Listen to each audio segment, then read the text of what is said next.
Le 23 août 2012, Jean-Luc Delarue est mort à l'âge de 48 ans.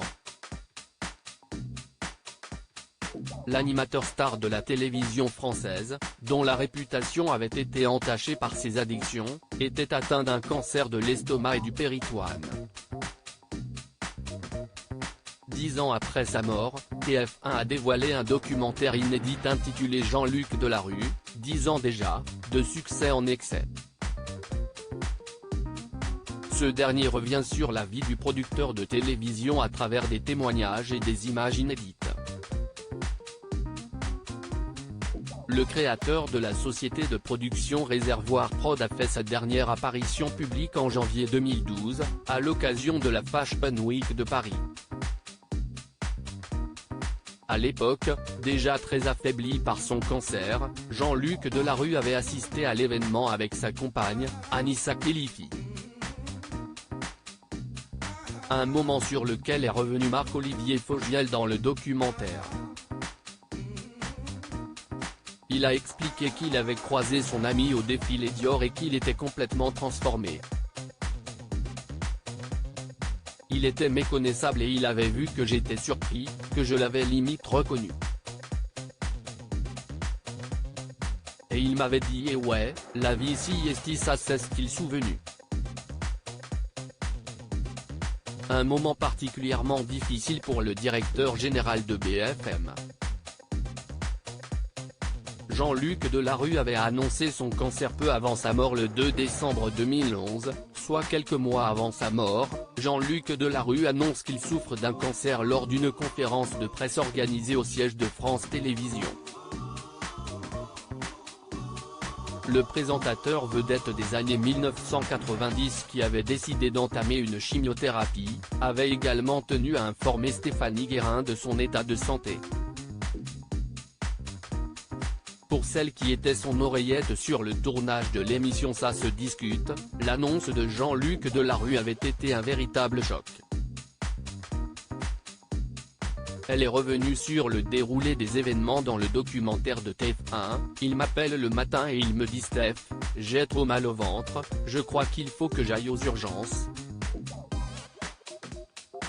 Et je rentre de la plaine Saint-Denis un soir après le tournage, il doit être 22 h, je suis dans mon taxi, il m'appelle et il me dit, Steph, pronostic vital engagé, tu sais quoi si est-ce un cancer et je ne parle pas d'un cancer, j'ai 2 cancers, tu vois qu'il faut être spectaculaire dans la vie. La mort soudaine de l'animateur star de la télévision française quelques semaines avant sa mort, Jean-Luc Delarue décide de se marier avec Anissa Khelifi, sa compagne depuis 2011. Le 12 mai 2012, leur mariage est célébré à Belle-Île-en-Mer, en Bretagne. À ce moment, l'homme de 48 ans est déjà décrit comme mourant, émacié ou encore titubant tel un zombie. Les proches de celui qui était auparavant décrit comme le gendre idéal ne le reconnaissent plus. Peu de temps après, il est hospitalisé, car son état de santé se dégrade davantage. Stéphanie Guérin est revenue sur une visite à l'hôpital américain particulièrement éprouvante. Je ne l'avais pas vu depuis quelques jours et il était transformé, ce n'était plus du tout le même homme, il était gonflé de cortisone, donc si est dur pour nous de le voir comme ça, si est un choc. Un mois avant sa disparition, Jean-Luc Delarue avait été victime d'un canular lancé sur Twitter, annonçant sa mort. Finalement, il meurt le 23 août 2012, après avoir été transporté d'urgence la veille à l'hôpital américain de Neuilly. Ses obsèques sont organisées le 29 août au cimetière du Père-Lachaise, à Paris. Celui qui était connu pour son émission Toute une histoire est finalement inhumé au cimetière de Thiais, dans le Val-de-Marne. Sa sépulture se trouve dans une division du cimetière où sont regroupés des couvents de familles musulmanes. polémiques autour de Jean-Luc Delarue avant sa mort. Jean-Luc Delarue avait fait parler de lui à plusieurs reprises. Après une tentative de suicide ratée en 1994, l'homme va se plonger dans l'alcool et la drogue. En 2010, il est contraint de révéler son addiction à la cocaïne après que la police a saisi près de 16 grammes de drogue à son domicile. Dans son livre, il avait affirmé que son arrestation avait été sa planche de salut avant de confier « Je n'avais plus d'autre issue que la mort ». Finalement, c'est probablement sa consommation massive de drogue qui a été responsable de son cancer foudroyant.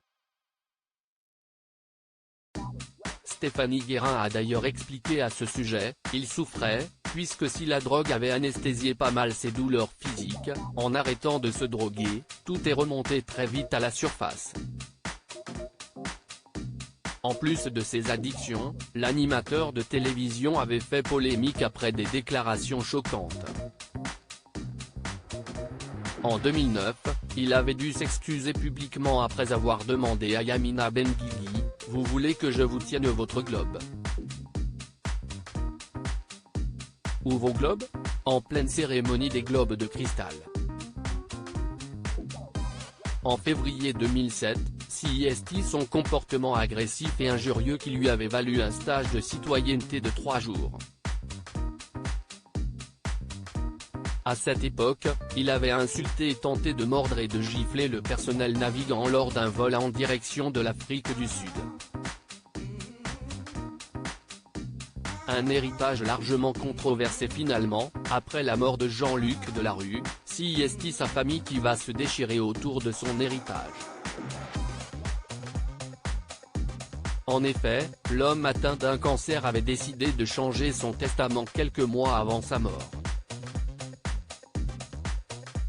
Il avait ainsi désigné Anissa Khelifi comme sa principale héritière et son fils, Jean, né de sa relation avec Elisabeth Bost comme héritier d'une autre partie de sa fortune.